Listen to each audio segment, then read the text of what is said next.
जय भीम मित्रों,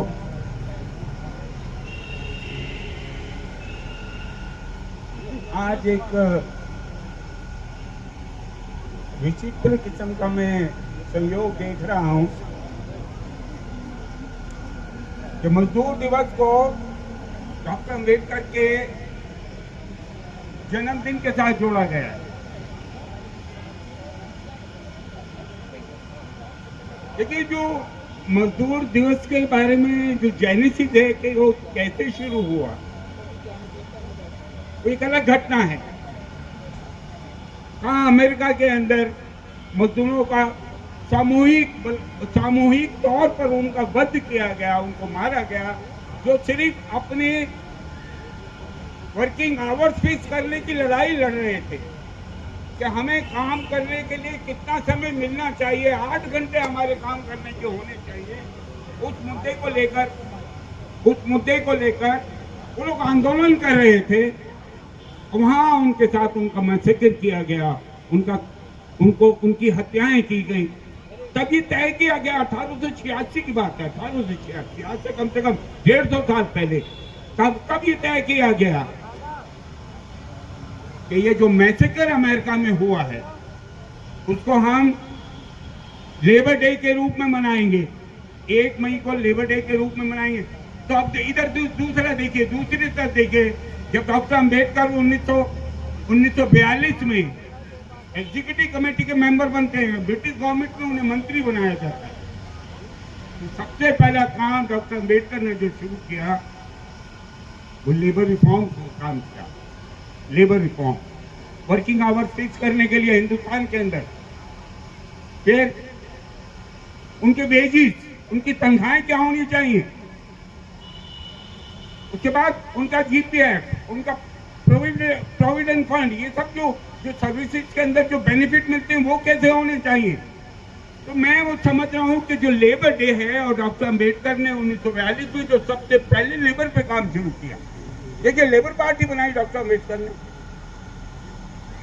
1936-37 में। जब उन्होंने इलेक्शन लड़वाए तो 15 मेंबर लेबर पार्टी के जीत कर आए।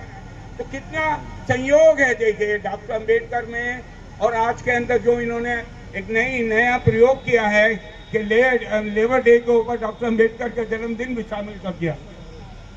देखिए, इस देश के अंदर जो अभी बहुत सा बोल कर गए, बहुत अच्छा बोल कर गए, इस देश में जितना उत्पीड़न, जितनी बेइंसाफी मजदूर के साथ होती है, जितनी बेइंसाफी देश में मजदूर के साथ होती है, और जो लोग आयोजक हैं, ये वाल्मीकि समाज, जो मेहतर समाज के लोग हैं, और आज उन सफाई मजदूरों की स्थिति क्या है। मुझे याद है, मैं 1995-96 में अमेरिका में था, पढ़ने गया था। तो वहां जो मजदूर के जो वेजेस हैं, $15 पर आवर, 1 घंटे के $15। मुझे याद है, हमारे एक प्रोफेसर ने कहा कि भाई, अगर आप लोगों को पढ़ाई लिखाई में कोई तुम्हारे साधनों में कमी है, आप पैसा कमाना चाहते हैं, तो आपको लाइब्रेरी में जाकर आप काम कर सकते हैं, 1 घंटे के $15 मिलेंगे। अब देखिए वहां कितना सम्मान है लेबर का, और किस तरह की वेजेस दिए जाते हैं। यूरोप में देखिए, अमेरिका में देखिए जाते हैं वेजेस, और हमारे देश की स्थिति क्या है आप देख रहे हैं। अच्छा खासा नौकरियां थी, वो सरकार ने सारा उठा के आउटसोर्स कर दिया। अब आउटसोर्स के अंदर क्या मिलता है, ठेकेदार आपको क्या देता है। एक सफाई मजदूर 200-300 रुपए की खातिर गटर में घुसता है, गटर खोलने के लिए, और उसकी लाश निकल कर आती है।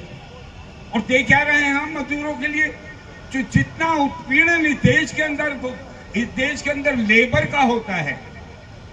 मित्रों, ये बात आपको समझनी पड़ेगी। अगर अभी कहा हमारे मित्रों ने कि संविधान के ऊपर खतरा आ गया है, ये सच है। अगर डॉक्टर अम्बेडकर के मानने वाले, ईमानदारी से आप डॉक्टर अम्बेडकर को मानने वाले हैं, तो आप ये समझ लें कि आपके सामने बहुत बड़ा चैलेंज आ गया है। संविधान को खतरा है। सरकार के अंदर बैठे हुए लोग हर रोज कुछ ना कुछ कहते हैं कि संविधान बदलना है। संविधान, ये वो संविधान है जो सामाजिक न्याय की बात करता है, जो बराबरी की बात करता है, जो भाईचारे की बात करता है, जो हिंदू मुसलमान की एकता की बात करता है। लेकिन ये जो वर्तमान सरकार है, ये संविधान नहीं चाहिए।